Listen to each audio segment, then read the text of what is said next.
अस्सलाम वालेकुम वरहमतुल्लाहि वबरकातुहू। बिस्मिल्लाहिर्रहमानिर्रहीम। अल्लाह के नाम से शुरू करते हैं जो बड़ा मेहरबान और निहायत रहम करने वाला है।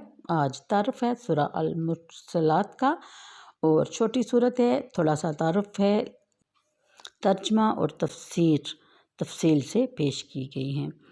इस सूरत मुबारक का नाम सूरा अल मुरसलात है, जो इस सूरत का पहला कलमा है। इसमें 2 रुकू, 50 आयतें, 180 कलमे और 816 हरूफ हैं।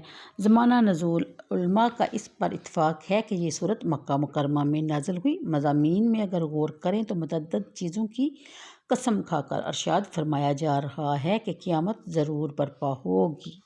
फिर क़यामत के बर्पा होने की हौलनाकियाँ बयान की गई, उनका मंजर को पेश किया गया। आयत नंबर 16, 17, 18 में एक सुनतेलाई जिक्र की गई कि जो शख्स राह रास्त को छोड़कर बातिया या दलालत में भटकता है, फ़स्क़ व फ़ुजूर के जराइम का इर्तिकाब करता है, इसकी मखलूक पर जुल्म और तशद्दुद करता है, तो अल्लाह ताला की सुन्नत ये है कि ऐसे शख्स को हलाक और बर्बाद कर दिया जाता है।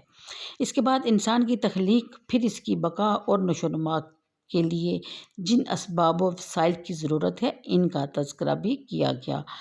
और आयत नंबर 29 से लेकर आखिर तक कफ़ार के साथ रोज़े महशर जो मामला किया जाएगा, इसको बयान फरमा दिया।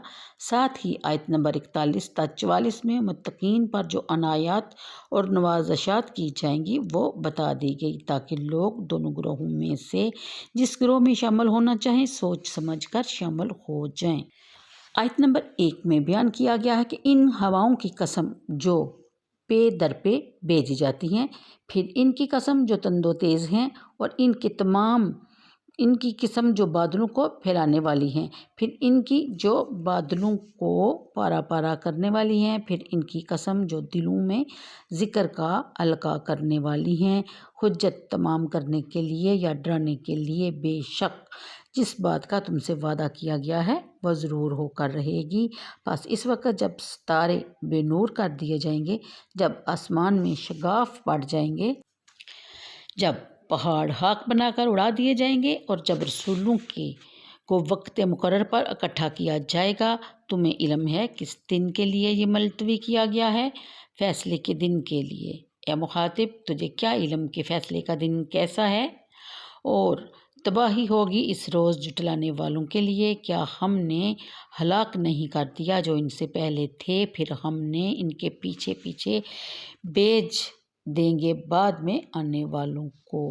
गुनाहगारों के साथ हम ऐसा ही सलूक किया करते हैं। तबाही होगी इस रोज़ जुटलाने वालों के लिए। क्या हमने तुम्हें हकीर पानी से पैदा नहीं फरमाया? फिर बयान फरमाया कि फिर हमने रख दिया इसे एक महफूज जगह, यानी मादरे रहम में एक मुअय्यन मुद्दत तक। फिर हमने एक अंदाज़ा ठहराया, बस हम कितने बेहतर अंदाज़ा ठहराने वाले हैं। फिर बयान फरमाया जा रहा है कि तबाही होगी इस रोज़ जुटलाने वालों के लिए। क्या हमने नहीं बनाया ज़मीन को सिमटने वाली और तुम्हारे जिंदों और मुर्दों को? ये आयत नंबर 25 तक का तर्जमा मैंने पेश किया तफसीर के मुताबिक। आयत नंबर 1 के बारे में सदरुल फाज़ल हज़रत मौलाना मोहम्मद नईमुद्दीन साहब मुरादाबादी रकम तराज हैं कि इन आयतों में जो कस्में मज़कूर हैं वो 5 सिफ़ात हैं, जिनके मौसूफ़ात ज़ाहिर हैं मज़कूर नहीं। इसलिए मुफ़स्सिरीन ने इनकी तफसीर में बहुत वजूज़ ज़िक्र किए हैं। बाज़ ने ये 5 सिफ़तें हवाओं की करार दी हैं, तर्जमा इसी के मुताबिक किया गया है। बाज़ ने मलाइका की, बाज़ ने आयात कुरानी की, बाज़ ने नफूसे कामला की, जो इस्तकमाल के लिए इन अबदान की तरफ भेजे जाते हैं। फिर वो रियाज़तों के झोंकों से मासवाए हक़ को उड़ा देते हैं, फिर तमाम अज़ा में इसका असर फैलाते हैं।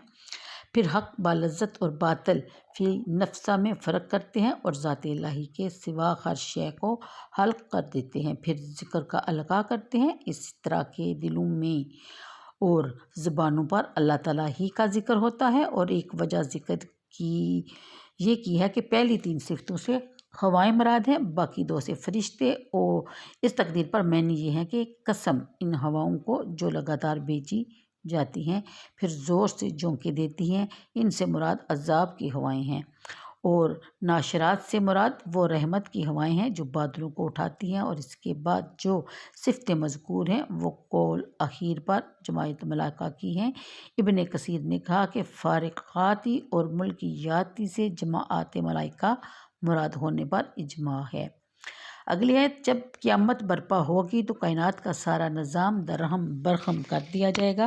ان گنت ستارے جو روشن چراغوں کی طرح چمکتے دمکتے نظر آتے ہیں سب بے نور ہو جائیں گے۔ یہ آسمان کی نیلگوں چھت جس میں ہزار سال گزرنے کے باوجود بوسیدگی اور کوئی ایسی علامت نظر نہیں آئی جس سے اس میں کوئی نقص نظر آئے، اس میں بھی شگاف اور دراڑیں پڑ جائیں گی۔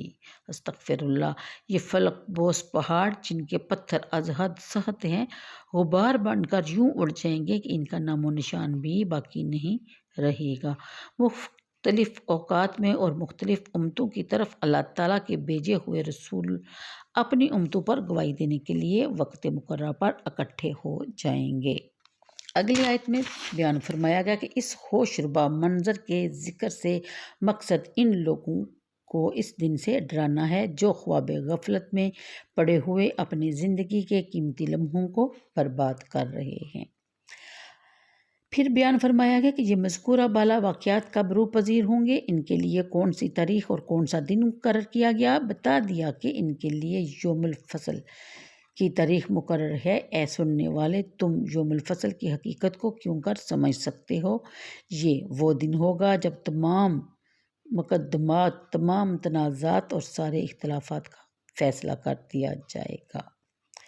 اگلی آیت، اس روز بڑی تباہی اور ہلاکت کا سامنا ان لوگوں کو کرنا پڑے گا جو اللہ تعالیٰ کے رسول اور اس کی لائی ہوئی کتاب کی تکذیب کرتے ہیں، جو وقوع قیامت کا انکار کرتے ہیں اور اسے ناممکن یقین کرتے ہیں۔ درجہ بالا آیات میں مشکل الفاظ کی تشریح ہے جو آپ کو از خود کرنی پڑے گی، دیکھنی پڑے گی۔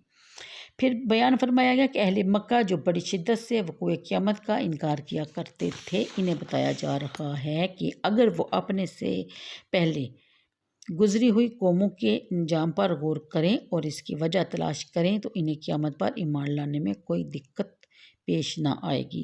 عاد، سمود، قوم نوح، قوم فرعون کے انجام پر غور کریں اور اس کی وجہ تلاش کریں تو انہیں قیامت پر ایمان لانے میں کوئی دقت پیش نہ آئے گی۔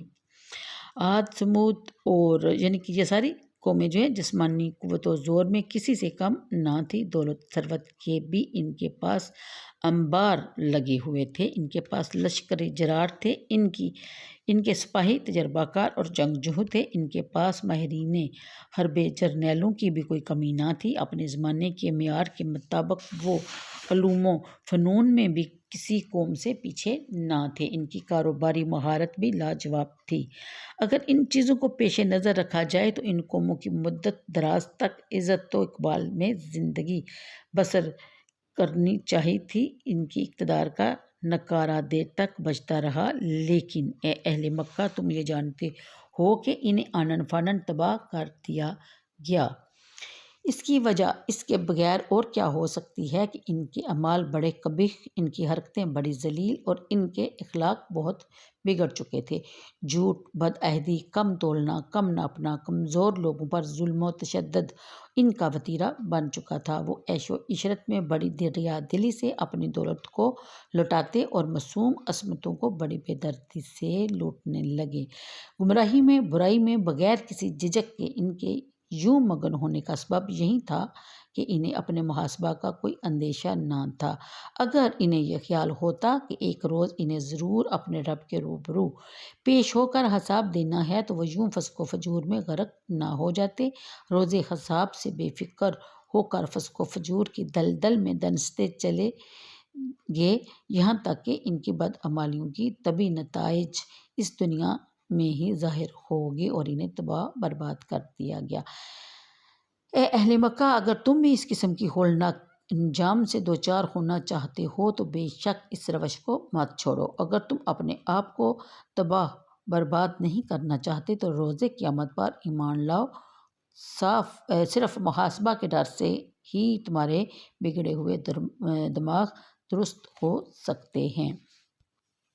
اس کے ساتھ ہی میں اجازت چاہتی ہوں۔ اللہ حافظ۔ اپنا بہت سا خیال رکھیے گا، ویڈیو کو لائک اور شیئر کر دیا کیجیے۔